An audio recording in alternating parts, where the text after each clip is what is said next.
Hello guys, nandito kami sa Riyadh ngayon. Ayan, dito kami sa office. Ang ano, andito yung mga gamot, ang dami dito mga stock. Pero ang concern namin dito ay aircon lang. Ayun, tinira na ni Sadik. Kasi concern nila ayaw daw lumamig. Kasi wala kaming may defected yung ano niya yung thermostat. Ginamitan na naman ng anong tawag niya Sadik? Pinagbabawal na gamot. Ayan, tinira ni Sadik para lumamig lang to dito kasi mga gamot to dito eh.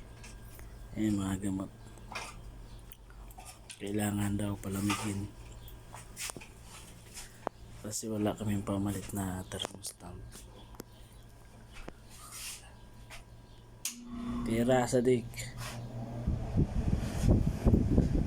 Ayan na. Lumamig na Sadik. Baka dumikit sa ano ah.